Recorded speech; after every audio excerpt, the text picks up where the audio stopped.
Hey guys, and welcome back to Thrustzone.com. What you have in front of you is the BMW GS 1300 on our channel again.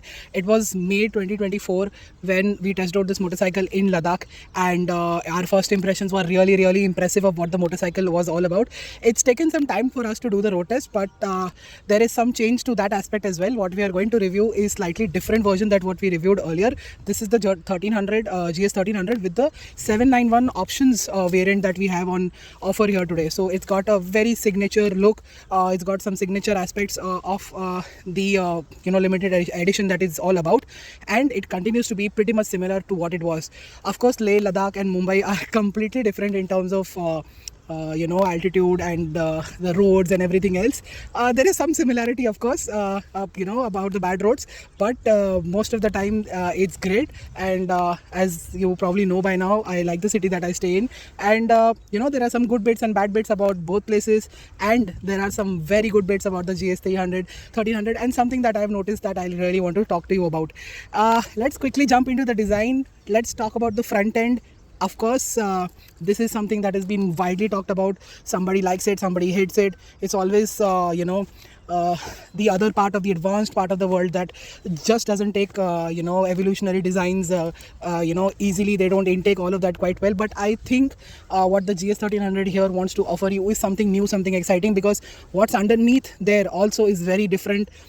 And despite all of that, it carries the tradition. So it's got a weird face, which it had earlier as well, but this one looks very futuristic, very modern, and at the same time it's got a signature look. And I think that's what BMW's tried to keep here, to get that signature look of a different type, while maintaining that weird face that it has always had. So this LED lights, LED projector lights, and the LED DRLs all look very good, very fantastic, grab of attention, a lot of it on the road, because there is no other headlight like this in the entire world of motorcycles that are at least available on sale in India, and pretty much out there in the most of the world as well. So for me, it's doing well. In fact, I have just tested the LED projector lights. The high beam, low beam, spread through illumination is very good, but I would still recommend getting the accessory lights, because pitch dark, you're riding a little bit faster, you need those extra lights. The golden cross spoke tubeless alloy wheels look great. These Michelin knobbly tires also are on offer with this tire, and this is something that is a 21-inch wheel at the front, and at the side you can see this sort of a British green, I would like to call, on this BMW bike. And it's got those gold stripes over here, a golden handlebar which looks really good. It just ups your riding experience altogether with the golden wheels at the back. This is something that is really impressive. Surprisingly, this gets a 17-inch wheel at the back, and the exhaust is again very surprisingly quite thin, not big for a motorcycle of that size and that engine capacity. That is the huge grab rail. These are the spaces to keep some mount your luggage and everything. You've got your charging ports here, and you've got the indicators and the stop lamps integrated into this sort of indicator type setup. So that is actually quite good indeed. And what you see here is the option 7119 printed on this, and this is all soft touch material, which BMW cars are known for. They've tried to fit it on. They have gotten it right here, because this is the part that usually gets scratched, and somebody has to get it covered. And part of this package includes this very really good soft touch material here. Your belt and everything, your pants will not scratch away the tank, that is for sure, and it retains the quality aspect. What you touch here is very good, and feels sort of robust as well at the same time. So getting robustness and feel good factor is something that you pay for. You're getting it here, so that's brilliant. These foot pegs here are also different than the regular bike, and so are the levers here, these BMW branded levers here, and these brake reservoirs, as this is the brake reservoir of course, and this is for the other reservoir for the brakes of course. And this is also, as you can see, option 719. You've got those levers here which are also different. You've got a main stand here as well, which is quite great, and again a lot of space to mount a lot of your things. That is the shaft drive, the big disc brake. So very fabulously comfortable seats. I've been able to do Mumbai, Pune and back on these, no problems whatsoever, and I'm pretty sure you can do the world tour on it also. That is something that I'll try to do at least nationally one day with this motorcycle, given everything goes right. And yeah, that is what the motorcycle is all about. You start the bike like this. I'll tell you about that in a bit. This is the screen that we've seen in the past. You've seen it in the first video as well. This something is remains pretty much similar to what the original the 1250 was all about. So that's that. You've got all the settings here. You can use all of this to go down, and right now it's in this is the sandwich button mode, where it gets you into shortcut quite easily. Let me just quickly explain that. So once you press this and go into, let's say if you pick ACC or grip hitting or windscreen, if I okay the windscreen with this knob here and then get out, and once I press this function button here, it will ask me to lower or up the windscreen, which is as always quite electric. And this is a shortcut button per se, so whatever you select inside this menu here is going to be easily accessible from this button right here. So that's quite impressive. I have kept it on damping as well, so whenever I wanted the seat height to be higher or lower, which this bike has as the adjustability, and I've been able to switch on and off quite easily on after I have stopped at the right signal. So that's quite impressive. And grip hitting is also on offer, so you can just switch it on and off, select from here what you want to play with on a regular basis. So the Europeans or the colder areas will go with grip hitting on and off. Again, you can do whatever you want, so that's quite good. I'll just keep it to damping, and as you can see, I can go into dynamic or road, and it's all good. Going back to the main screen, this bike, I've shown you everything else, so I'll just skip to the part where it has something new in it. Okay, just a second. This actually does take some time getting used to. It's only been a couple of days that I've had this bike. So you always use the menu button and you go into assist, and that is where you can see it has cruise control, ADAS features, front collision warning, lane change warning, HSE Pro, along with I think this is it, and the suspension adjustability. So you go into damping configuration, you can stay in eco mode and still be in dynamic sport for the suspension, and this is something that is actually quite brilliant. This has helped me have a great ride over the last few days that I've been riding. I'll explain while riding about it more. So this is the configuration that is available. The engine and the suspension can be in different tunes, and that is always a brilliant and the most convenient part of any system, any motorcycle or car, that it has that option. So that's actually is what you're really paying for most of the time. So there is this, and then you go into vehicle settings. You can see ride mode pre-selection is on offer, and you can get all of this. If you can only have basically 4 more settings over here to control via this button here. So I have selected enduro and the eco, rain and road, so that's great. And I think I should get out of enduro, put action not possible, maximum number reached. So so let's remove road mode and go into dynamic pro mode. Just doing it to show you how exactly it's supposed to be done. Lock when ignition off, RDC is on offer, so that's great. Lights, shift light configuration for the RPM lights, so that's actually quite great when you're redlining, something that I did just right now. That's why I'm really excited to tell you all of this. This is the display with the brightness setting. Status line content will show you basically whatever you want to keep it select at, and you can have whatever you want. So let's get the tire pressure system back on, and information will show you the license and software. I think it's pretty much that I've told you earlier, it remains, but what we've witnessing with this motorcycle is ADAS features. We've already had navigation. You have the sports setting for the instrument cluster, which will show you the DTC and the brake G forces that are being applied here, so that's great. So you've got the cruise control button here, high beam and pass light button is here. I have explained you what the sandwich button is about. You've got the lane change warning indicators on the mirror, which is a wire that goes from here. So I don't think the entire mirror assembly is going to be super expensive or anything like that, but since you have these really big hand guards, I don't think the mirrors are going to break unless it's a substantial fall. Space to keep your key over here, and this is actually quite brilliant. I have it in my pocket right now, and something that I don't want to forget, that's why.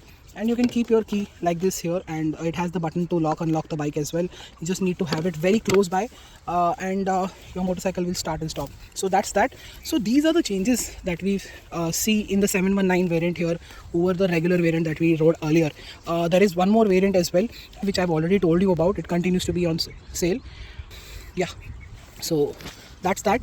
And yeah, that's what the motorcycle is all about. How is it like to ride? That is the most important part. Let's start discussing and talking about that. So what is the BMW GS 1300 like to ride? If I had to sum it up in two words, I would say that this is outright brilliant in the way it rides, and of course the capability that it has. If I were to give you a very long explanation, I like to tell you that this vehicle and this motorcycle has turned out to be far better than I ever imagined it to be. The first time when we rode it in Ladakh, there was a significant sea level difference between what we are riding now and what was there earlier. We were at almost 17,000 feet, and here we are at sea level. And this engine gives me an idea of what this has become over the previous version, because I remember my time with the 1250 very very clearly. Is that motor had good low end and mid range, but the top end power wasn't that great.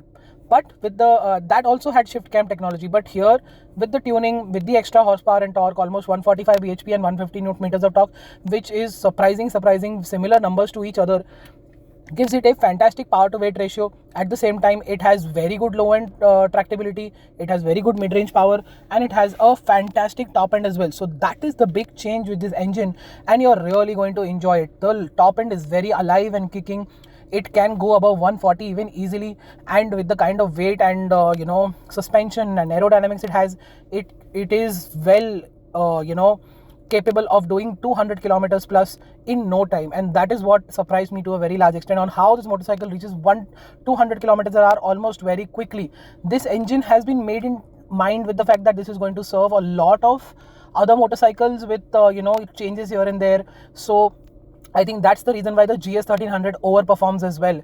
And the engine is smooth, it's refined, you barely hear it. If you're using normal fuel, you might hear the engine a little bit at low speeds, but if you're using premium fuel, you're not going to realize that much as well. It's going to get significantly smoother, and since we are going to ride it most of the time within major cities, getting 95 octane is not a problem at all, and you will realize the engine smoothness, the refinement, and the big bump in fuel efficiency as well.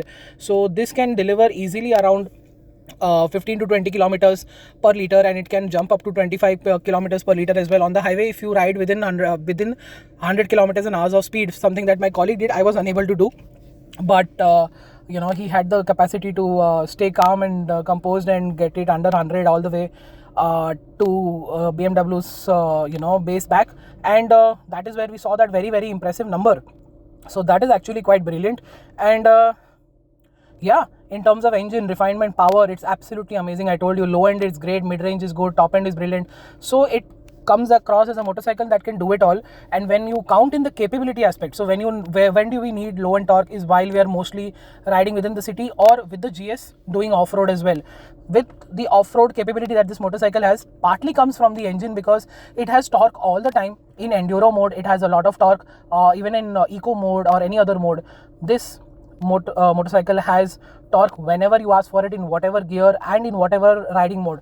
But if you're off-roading, if you put it into enduro, you are going to realize that you have a good amount of torque that is very linear and smooth, and something that will not let's say surprise you or shock you or anything. It has the linear torque and a lot of it to make sure that you can have fun at the same time and not be shocked, and enjoy the extra speed over trails and whatever kind of off-road trail that you choose. So if you're going on a fast trail, you can do that very easily with this. If you're on a small to medium trail, you can really enjoy this motorcycle. Even when you're really hardcore off-roading with this motorcycle, going over big boulders, big ditches and all of that, it will help you. That engine will help you. And then there is the suspension, which has electronic adjustability. It raises its height, it becomes stiff and soft, so whatever you want, it can do it. With the riding mode, the suspension setup also changes, and that's where you get a lot more ground clearance with the enduro mode, and with the telelever suspension at the front and paralever at the back. This is something that becomes truly amazing. I have never been so confident riding a big bike like this over off-road section, and this is something that has truly surprised me on how capable it is off-road. I have done a lot of things on it. I have done very rocky trails and all of that, and something that we did in Leh as well, so I don't need to explain myself. I can concur after this road test almost after a year that it is really good off-road. You can throw whatever at it, it will surpass all that really well. The front and rear brakes both are very well done, so that the rear brakes while off-roading and the front brakes on the road never let you down. So in terms of handling also, when you put it into sport mode and the suspension goes down a little bit, it gets stiffer and all of that, it handles really well.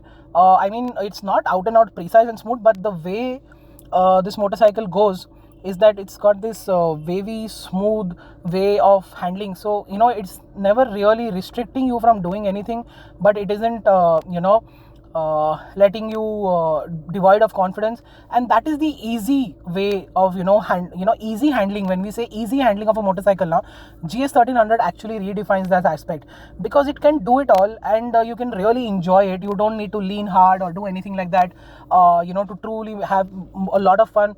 The kind of responsiveness that you get from the handlebar, from the front end, is absolutely amazing. It's magical that how everything works really well. Everything just flows really well, smoothly, easily, without shaking you up or surprising you. And that is what really impresses the experienced riders. That is one big reason why the experienced riders really love the GS 1300, and they will continue to do so. And even I am very close to getting into that age bracket. I really love that motorcycle for this aspect, and I would love to have this motorcycle when I get older, because it is a motorcycle that can do it all very easily, very smoothly, and while making you look like a hero, a big experienced rider, even if you are not, even if you are just an aged person. So that is the big highlight with the GS 1300. The tires also work really well. There's a lot of torque, low end and mid range. So while you're getting out of corners, just be careful with the throttle. When you open it up, the rear tires can spin up a little bit, and traction control is there to help you, and there is so many other electronic aids there to help you. Dynamic stability control and all of that will help you really well. But I would recommend that just don't go full sport or berserk with this. Given our road conditions, the tarmac can be of any it can have anything that can get you a slip or anything like that, and something that you should be aware of it as a normal general rider as well. So yeah, I love the handling, love the off-road capability, love the engine, love the gearbox, love the responsiveness, the agility, the nimbleness, the stability. Everything just works in its favor. It's just one big flow that you get into it. You just don't want to get over it. And finally, that's one of the reasons why this is a globetrotter, because you can just keep on riding this with a minimum amount of effort, with the kind of weight and height and all of those things it has. It still becomes a very easy motorcycle to live with once you get used to it in the couple of months or couple of weeks, like how we did. And it just makes this a bike that you can do a world tour, and that also has been proven over almost a century. So the GS 1300 just lives up to the expectations. I really don't have anything wrong to tell you about this. This is something that has really impressed me. It just comes together really well. It's one of those few motorcycles that go with the flow so well, so accurately, so precisely, that you really don't have anything to complain. And yeah, that's what my review is of the GS 1300 GS. I'll see you next time in the next video. Until then, thank you so much for watching. See you next time. Goodbye.